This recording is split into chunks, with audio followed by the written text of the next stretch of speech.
आज हम लोग आपकी कक्षा 12 में कवि श्री सुमित्रा नंदन पंत जी द्वारा रचित कविता परिवर्तन के तीसरे पद्यांश का संदर्भ, प्रसंग, व्याख्या और काव्य सौंदर्य लिखना सीखेंगे। लेकिन सबसे पहले हम लोग हमेशा की तरह एक बार इस पद्यांश को पढ़ेंगे और इसमें जितने भी शब्द आए हैं पहले इन सभी शब्दों पर एक नज़र डालेंगे और यदि इनमें से किसी का भी अर्थ कठिन होगा तो पहले उसका सरल अर्थ देखेंगे, फिर उसके बाद हम लोग इस पद्यांश की व्याख्या को सीखेंगे। देखिए, बहुत ही सीधी सी बात है कि यदि किसी भी पद्यांश का सभी सरल अर्थ आपको मालूम हो तो आप किसी से भी एक बार व्याख्या सुन लेंगे तो आप अपने से लिख लेंगे, कहीं कोई दिक्कत नहीं होगी।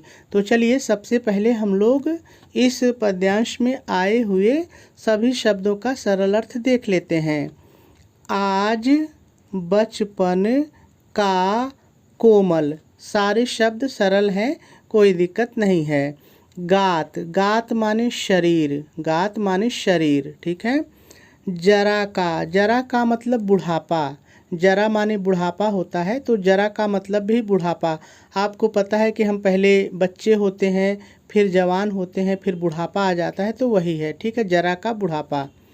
पीला पात, देखिए पीला पात मतलब पीले पत्ते। आपको पता है कि पेड़ों में पत्ते पहले गुलाबी निकलते हैं, फिर बड़े होते हैं तो हरे हो जाते हैं और जब उन पर भी बुढ़ापा आता है तो पीले हो जाते हैं, तो पीला पात वही पीले पत्ते, ठीक है। 4 दिन, सुखद चांदनी रात और फिर अंधकार अज्ञात। देखिए, यदि आपको थोड़ा सा भी ध्यान हो तो ये लोकोक्ति है, हम लोग बराबर इसका प्रयोग करते हैं। हम लोग कहते हैं 4 दिन की चांदनी फिर अंधेरी रात, तो वही लोकोक्ति है। यहाँ पर केवल एक शब्द बदल गया है, अज्ञात। देखिए, अज्ञात का मतलब जो मालूम ना हो, जो मालूम न हो। तो यहाँ पर कवि ये कह रहे हैं कि 4 दिन सुख के बाद दुख कितना लंबा होगा कोई नहीं जानता, अंधकार कितना लंबा होगा अज्ञात होगा कोई नहीं जानता, वही बात है, ठीक है। चलिए आगे देखिए। शिशिर सा, देखिए शिशिर सा का मतलब जाड़े के समान। यहाँ पर जरा सा समझ लीजिए जाड़े के समान का क्या मतलब है। देखिए, जब जाड़े की ऋतु आती है, शिशिर की ऋतु आती है तो ओस गिरती है, और जब ओस गिरती है तो जो फूल होते हैं, पेड़ पौधों के जो फूल होते हैं वो झुलस जाते हैं, जल जाते हैं। इसी के लिए आया है। कैसे आया है हम लोग व्याख्या में समझ लेंगे, ठीक है। झर, झर का मतलब झरना या गिरना। आप कहते हैं ना आँखों से आंसू झर रहे हैं, गिर रहे हैं, तो वही झरना या गिरना। नयनों का मतलब आँखों का, नयनों का मतलब आँखों का। नीर माने होता है पानी या जल, नीर माने पानी या जल। तो देखिए, जब एक साथ इसको लेंगे नयनों का नीर यानी नेत्रों का जल या नेत्रों का पानी, तो इसका सीधे सीधे मतलब होगा आंसू। तो आप आंसू भी कह सकते हैं, कोई दिक्कत नहीं है। झुलस देता मतलब झुलस, झुलस देता सरल है, जला देता, झुलस देता। यहाँ पर कवि ये कह रहे हैं कि जब हमारे आँखों से आंसू गिरते हैं तो वो हमारे गालों को झुलसा देते हैं, झुलस देते हैं, वही बात है, ठीक है। गालों के फूल मतलब गाल रूपी फूल, गालों के फूल मतलब गाल रूपी फूल, ठीक है। प्रणय का मतलब प्रेम का, प्रणय माने प्रेम होता है, तो प्रणय का मतलब प्रेम का।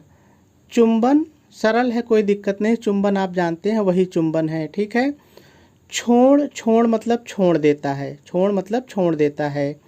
अधीर, देखिए अधीर का मतलब होता है व्याकुल, जिसके पास धैर्य ना हो, तो आप व्याकुल भी कह सकते हैं, चाहे आप अधीर कह के ही व्याख्या कर लीजिए, कोई दिक्कत नहीं है। चलिए आगे देखते हैं। आगे है अधर, अधर माने होठ या ओठ, दोनों कह सकते हैं, जो आपको अच्छा लगे, ठीक है। जाते, जाते मतलब जाते हैं, जाते मतलब जाते हैं। अधरों को मतलब होठों को, अधरों को मतलब होठों को। भूल सरल है, कोई दिक्कत नहीं है, भूल भूल जाते हैं, ठीक है। मृदुल, मृदुल का मतलब कोमल या मुलायम, मृदुल माने कोमल या मुलायम। होठों का सरल है, कोई दिक्कत नहीं, होठों का। हिमजल, देखिए हिमजल का मतलब भी यहाँ पर ओस से ही है, जो ओस निर्मल होती है, स्वच्छ होती है, निर्मल होती है, उसी के लिए आया है। वैसे हिमजल का मतलब आप देखेंगे तो हिम माने बर्फ़, जल माने पानी, तो बर्फ़ का पानी, लेकिन यहाँ पर इसका मतलब ओस है, ठीक है।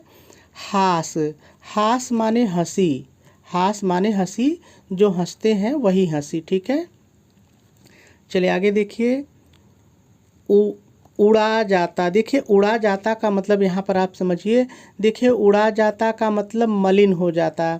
जब आप कहते हैं कि यार तुम्हारे होठों का रंग उड़ गया है, तो इसका मतलब है कि तुम्हारे होठ मलिन हो गए हैं, मुरझा गए हैं, तो उसी के लिए आया है कि मलिन हो जाना, ठीक है। उड़ा जाता मलिन हो जाना।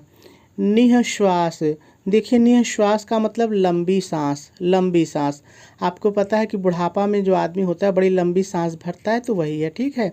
व्याख्या में आपको समझ में आ जाएगा, कोई दिक्कत नहीं है।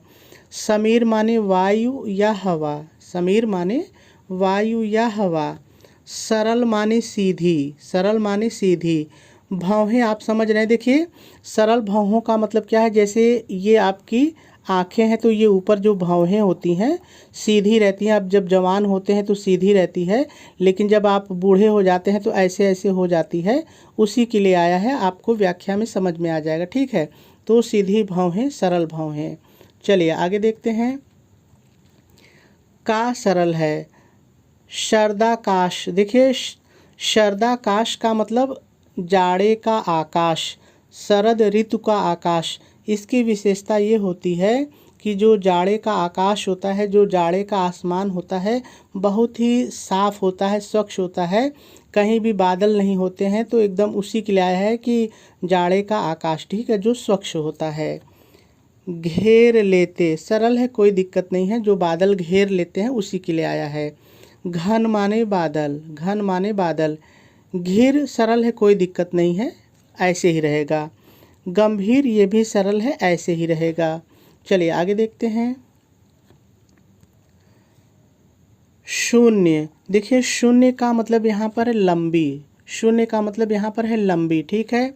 सांसों का सरल है, कोई दिक्कत नहीं है, ऐसे ही रहेगा। तो यहाँ पे शून्य सांसों का मतलब होता है लंबी सांसें, लंबी सांसें, ठीक है।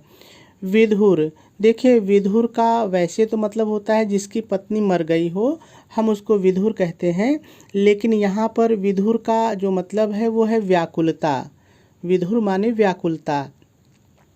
वियोग सरल है, ऐसे ही रहने दीजिए। वैसे वियोग का मतलब होता है जब नायक नायिका, प्रेमी प्रेमिका दूर होते हैं एक दूसरे से, तो वहाँ पर वियोग होता है, तो ऐसे ही बोल लेंगे, कोई दिक्कत नहीं है। छुड़ाता, छुड़ाता मतलब छोड़ना, छुड़ाता का मतलब छोड़ना। यहाँ पे छोड़ने का मतलब है सांसें छोड़ना, लंबी लंबी सांसें छोड़ना, ठीक है। अधर माने होठ, कई बार आ चुका है, ओठ होठ कई बार आ चुका है, कोई दिक्कत नहीं है। मधुर, मधुर ही कहिए चाहे मीठे कहिए, तो मधुर ही कह लीजिए, कोई दिक्कत नहीं है। संयोग माने होता है मिलना, संयोग माने मिलना, ठीक है। मिलन के पल, केवल 2 4, सभी शब्द सरल हैं, कहीं कोई दिक्कत नहीं है। विरह के, दोनों शब्द सरल हैं। कल्प माने भी पल होता है, क्षण होता है, जो समय होता है उसी के लिए है कल्प माने पल या क्षण, ठीक है। अपार मतलब असीमित, जिसकी कोई सीमा न हो, अपार असीमित, ठीक है। तो सभी शब्दों का सरल अर्थ हम लोगों ने देख लिया।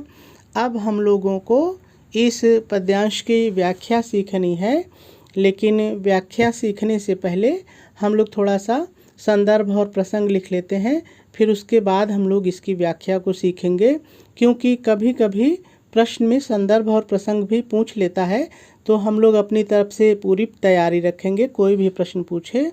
तो चलिए सबसे पहले संदर्भ लिखते हैं। आप संदर्भ हेडिंग डालेंगे, डैश डालेंगे और डैश डाल करके लिखेंगे प्रस्तुत पद्यांश हमारी पाठ्य पुस्तक हिंदी। यदि आप आर्ट के विद्यार्थी हैं, कला वर्ग के विद्यार्थी हैं, तब आप हिंदी लिखिएगा, लेकिन यदि आप विज्ञान वर्ग के विद्यार्थी हैं, साइंस के विद्यार्थी हैं, तब आप हिंदी मत लिखिएगा, तब आप लिखिएगा सामान्य हिंदी, ठीक है। सामान्य हिंदी के काव्य खंड में संकलित परिवर्तन शीर्षक से उद्धृत है। इसके रचयिता प्रकृति के सुकुमार कवि श्री सुमित्रानंदन पंत जी हैं। यह पद्यांश उनके प्रसिद्ध काव्य ग्रंथ पल्लव से लिया गया है। पूर्ण विराम लगा देंगे और आपका संदर्भ पूरा हो जाएगा। चलिए अब प्रसंग लिख लेते हैं। देखिए, एक पद्यांश के बहुत सारे प्रसंग बन सकते हैं। आप अपनी मर्जी से कोई भी प्रसंग बना लीजिएगा। मैंने जो बनाया है वो मैं आपको बता देता हूँ।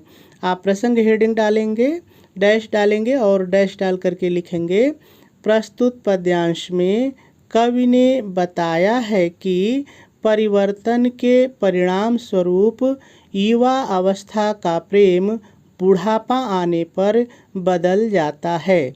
पूर्ण विराम लगा देंगे और आपका प्रसंग भी पूरा हो जाएगा। चलिए अब हम लोगों को इस पद्यांश की व्याख्या सीखनी है। तो देखिए, इसकी व्याख्या बहुत ही सरल है। यदि आप थोड़ा सा भी ध्यान देंगे तो सब कुछ समझ में आ जाएगा, कहीं भी कोई दिक्कत नहीं होगी। देखिए, इस पद्यांश में है क्या कि कवि ने ये बताने का प्रयास किया है कि जो युवा अवस्था का शारीरिक प्रेम होता है वह बुढ़ापा आने पर कम हो जाता है। जैसे जैसे शरीर परिवर्तित होता है, बुढ़ापा आता है, तो यौवन अवस्था, युवा अवस्था का वह प्रेम कम हो जाता है। कैसे कम होता है, चलिए हम लोग एक एक लाइन के माध्यम से सीखते हैं। तो कवि पंत जी कहते हैं, आज बचपन का कोमल गात, जरा का पीला पात। प्रस्तुत पद्यांश में कवि सुमित्रानंदन पंत जी कहते हैं कि आज बचपन का कोमल शरीर बुढ़ापा आने पर, जरा का बुढ़ापा आने पर पत्ते के समान पीला और खुरदुरा हो जाएगा। और पूर्ण विराम लगा देंगे। चलिए एक बार फिर से दोनों लाइन की व्याख्या को सीखते हैं। पहले भाव समझिए यहाँ पर क्या है। देखिए, कवि यहाँ पर ये कह रहे हैं कि जो मनुष्य होता है, जब उसका बचपना होता है, वो छोटा होता है, तो उसका जो शरीर होता है वो बहुत ही कोमल और सुंदर होता है।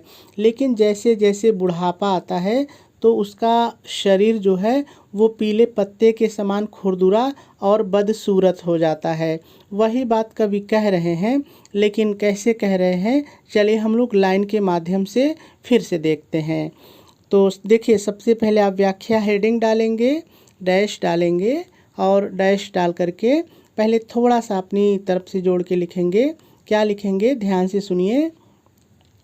प्रस्तुत पद्यांश में कवि सुमित्रानंदन पंत जी कहते हैं कि, अब आ जाइए पद्यांश पर। कहते हैं, आज बचपन का कोमल और सुंदर शरीर बुढ़ापा आने पर, जरा का बुढ़ापा आने पर पत्ते के समान पीला और खुरदुरा हो जाएगा। ठीक है, और पूर्ण विराम लगा देंगे। चलिए आगे देखते हैं। आगे कवि कहते हैं, 4 दिन सुखद चांदनी रात और फिर अंधकार अज्ञात। बहुत ही सरल लाइन है, ये लोकोक्ति है, तो यहाँ पर आप कह सकते हैं कि लोकोक्ति अलंकार है। तो कवि कहते हैं कि प्रत्येक व्यक्ति के जीवन में, इतना अपने से भाव के अनुसार जोड़ लीजिए, प्रत्येक व्यक्ति के जीवन में 4 दिन की सुखद चांदनी रात होती है और फिर उसके जीवन में अज्ञात अंधकार आ जाता है, अर्थात उसका संपूर्ण सुख नष्ट हो जाता है। और पूर्ण विराम लगा देंगे। चलिए एक बार फिर से दोनों लाइन की व्याख्या देखिए, बहुत ही सरल है। देखिए, कवि ये कह रहे हैं कि प्रत्येक व्यक्ति के जीवन में 4 दिन सुख के होते हैं, उसके बाद उसके जीवन में अंधकार यानी कि दुख कितने समय तक रहेगा अज्ञात है, कितना लंबा रहेगा कोई नहीं जानता। इसीलिए उन्होंने कहा कि अंधकार अज्ञात। लेकिन कैसे कह रहे हैं, फिर से देखिए। तो कवि कहते हैं प्रत्येक व्यक्ति के जीवन में, इतना जोड़ लीजिए, प्रत्येक व्यक्ति के जीवन में 4 दिन की सुखद चांदनी रात होती है और फिर उसके जीवन में अज्ञात अंधकार आ जाता है, अर्थात उसका संपूर्ण सुख नष्ट हो जाता है। ठीक है, और पूर्ण विराम लगा देंगे। चलिए आगे देखिए। शिशिर सा झर नैनों का नीर, झुलस देता गालों के फूल। चलिए दोनों लाइन को देखते हैं। देखिए कवि ये कह रहे हैं कि जाड़े के समान, शिशिर सा जाड़े के समान, अर्थात जिस प्रकार से जाड़े में गिरने वाली ओस फूलों को झुलस देती है। इतना आपको अपने से बताना पड़ेगा। फिर से देखिए, जाड़े के समान, फिर आप अपने से बताइए, अर्थात जिस प्रकार से जाड़े में गिरने वाली ओस फूलों को झुलस देती है, उसी प्रकार से आँखों का पानी गिर कर गाल रूपी फूलों को झुलस देता है। ठीक है, और पूर्ण विराम लगा देंगे। चलिए एक बार फिर से देखिए, बहुत ही सरल है, ध्यान से सुनिए। देखिए शिशिरसा, इसको कहेंगे शिशिरसा जाड़े के समान, अर्थात जिस प्रकार से जाड़े में गिरने वाली ओस फूलों को झुलस देती है, उसी प्रकार से आँखों का पानी अर्थात आंसू गिरकर गाल रूपी फूल को झुलस देते हैं। तब, इतना जोड़ लीजिए, तब याद रखिएगा। ठीक है, प्रणय का चुंबन छोड़ अधीर, अधर जाते अधरों को भूल। आगे कहते हैं तब प्रिय प्रणय के प्रेम के चुंबन को छोड़ देता है, जो कभी उसके प्रेम के चुंबन के लिए व्याकुल रहता है, और उसके होठ अपने प्रिय के होठों को भूल जाते हैं। और पूर्ण विराम लगा देंगे। चलिए एक बार फिर से देखिए, मैं जान रहा हूँ अभी आप समझ नहीं पाए हैं, पहले मेरी बात सुन लीजिए तो समझ में आ जाएगा। देखिए कवि यहाँ पर ये कह रहे हैं कि जिस प्रकार जाड़े में ओस गिरती है तो फूल झुलस जाते हैं, उसी तरह से जब हमारे आँखों से आंसू गिरते हैं तो ये हमारे गाल रूपी फूल जो है झुलस जाते हैं, बदसूरत हो जाते हैं।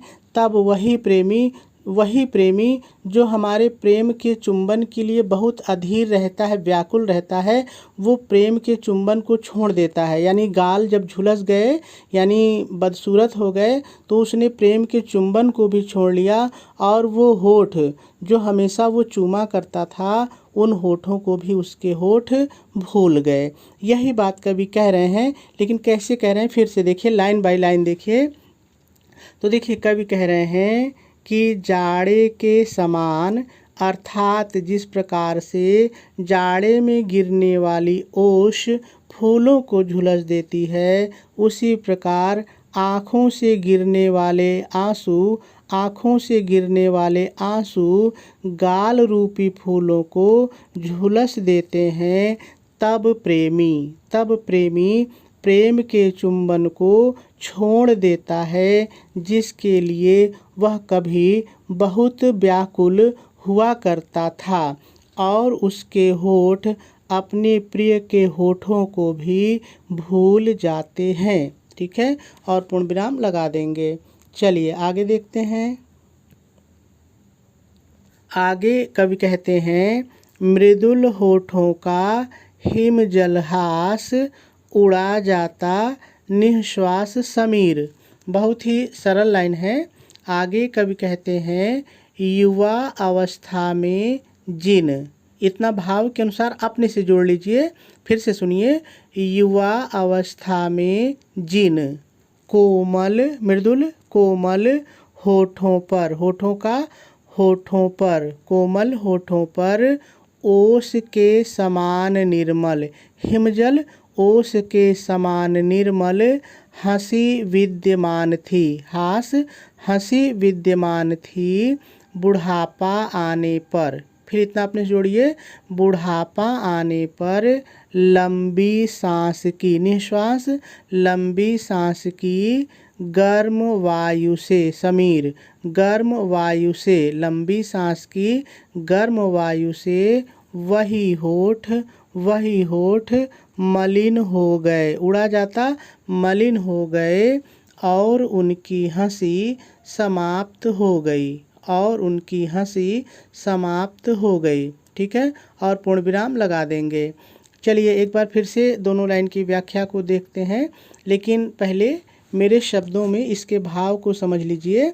देखिए, कवि 2 लाइन में ये कह रहे हैं कि जब हम जवान होते हैं तो हमारे होठ बहुत ही कोमल होते हैं, बहुत ही सुंदर होते हैं और हमारे चेहरे पर हमेशा हंसी दिखाई पड़ती है, हंसी विद्यमान रहती है। लेकिन जैसे ही परिवर्तन होता है, हम बूढ़े हो जाते हैं, हमारी सांसें तेज़ तेज़ चलने लगती हैं, हम हाँफ कर सांसें लेने लगते हैं और तब जो गर्म वायु निकलती है वो हमारे उन्हीं कोमल होठों को मलिन कर देती है, बदसूरत बना देती है और हमारी हंसी भी गायब हो जाती है, समाप्त हो जाती है। यही बात कवि कह रहे हैं। चलिए हम लोग इसको लाइन से देखते हैं। तो मैंने कहा कि पहले थोड़ा सा अपनी तरफ से जोड़ के लिखेंगे, युवा अवस्था में जिन, ठीक है, युवा अवस्था में जिन कोमल होठों पर ओस के समान निर्मल हंसी विद्यमान रहती है, बुढ़ापा आने पर लंबी सांस की गर्म वायु से वही होठ मलिन हो जाते हैं और उनकी हंसी समाप्त हो जाती है। ठीक है, और पूर्ण विराम लगा देंगे। चलिए आगे देखते हैं। आगे कवि कहते हैं, सरल भौहों का शरदाकाश घेर लेते घन घिर गंभीर। बहुत ही सरल लाइन है। कवि कहते हैं युवा अवस्था में, चाहे तो आप फिर इतना जोड़ लीजिए, युवा अवस्था में सीधी भौहें, सरल भौहें, सीधी भौहें जो शरदकालीन आकाश की तरह स्वच्छ होती हैं, शरदाकाश शरदकालीन आकाश की तरह स्वच्छ होती हैं और हमारे चेहरे के सौंदर्य को बढ़ा देती हैं। सब अपने से लिखिए, और हमारे चेहरे के सौंदर्य को बढ़ा देती हैं।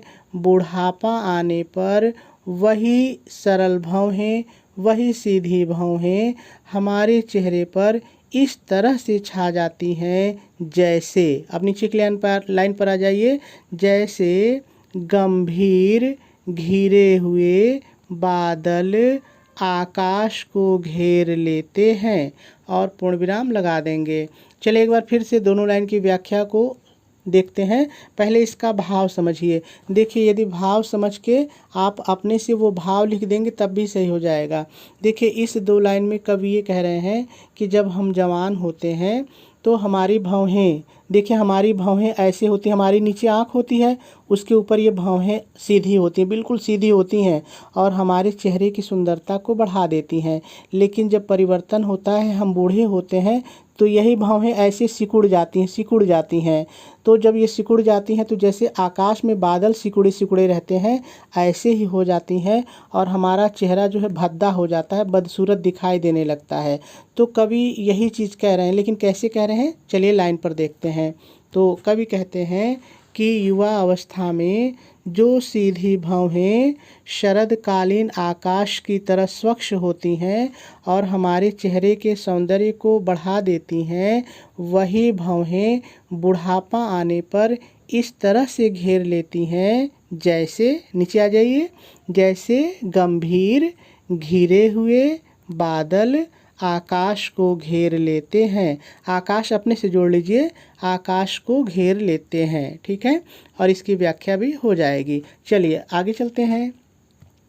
आगे कवि कहते हैं, शून्य सांसों का विधुर वियोग, छुड़ाता अधर मधुर संयोग। चलिए नीचे की लाइन से शुरू करते हैं, ध्यान रहे। तो देखिए कवि ये कह रहे हैं कि मिलन के समय में, अपने से जोड़िए, मिलन के समय में मधुर होठ जो अपने प्रिय से मिले रहते हैं, संयोग मिले रहते हैं, वियोग की व्याकुलता में लंबी सांसें, सुनिए सांस, लंबी सांसें छोड़ने के लिए विवश हो जाते हैं, छोड़ने के लिए विवश हो जाते हैं।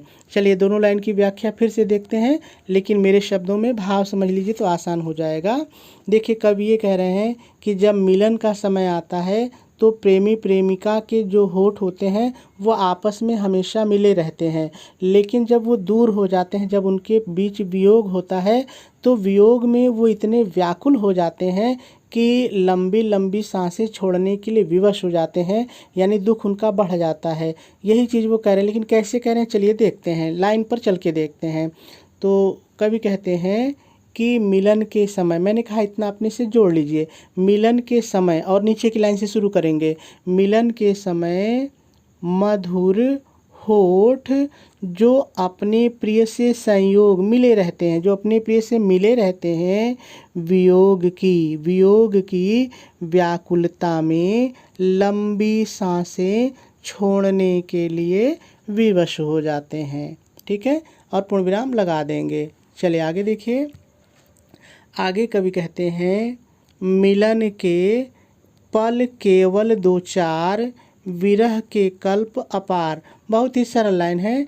कवि कहते हैं कि इस प्रकार किस प्रकार, जो ऊपर आपने देखा कि जब वैसे तो उनके होठ मिले रहते हैं मिलन के समय में, लेकिन जब वियोग होता है तो बहुत जल्दी वियोग हो जाता है। तो वही कह रहे हैं कि इसीलिए कवि कह रहे हैं कि इस प्रकार से जो मिलन के पल होते हैं वो केवल 2-4 पल के होते हैं, जो मिलन के पल होते हैं वो 2-4 पल के होते हैं, लेकिन जो विरह का समय होता है, कल्प क्षण, जो विरह का क्षण होता है वो अपार होता है, असीमित होता है। अर्थात कवि के कहने का मतलब है सुख के बाद दुख बहुत ही जल्दी आ जाता है। फिर से देखिए दोनों लाइन बहुत ही सरल है। कवि कहते हैं कि इस प्रकार जो मिलन के पल होते हैं वो केवल 2-4 पल के लिए होते हैं, जबकि जो विरह के वियोग के क्षण होते हैं वो असीमित होते हैं। अर्थात परिवर्तन के परिणाम स्वरूप सुख के बाद दुख आ जाता है। ठीक है, और आपकी व्याख्या पूरी हो जाएगी। चलिए अब हम लोग थोड़ा सा इसका काव्य सौंदर्य देख लेते हैं। यदि हम लोग रस की बात करें तो इस पद्यांश में शांत रस है। यदि छंद देखा जाए तो यह स्वच्छंद छंद है। यदि अलंकार की बात करें तो इसमें कई अलंकार हैं, जैसे अनुप्रास है, रूपक है, उपमा है, मानवीकरण है और लोकोक्ति है। ठीक है, शैली इसकी प्रतीकात्मक है, गुण इसमें प्रसाद है और शब्द शक्ति इसमें लक्षणा है, और भाषा इस पद्यांश की संस्कृत निष्ठ खड़ी बोली है।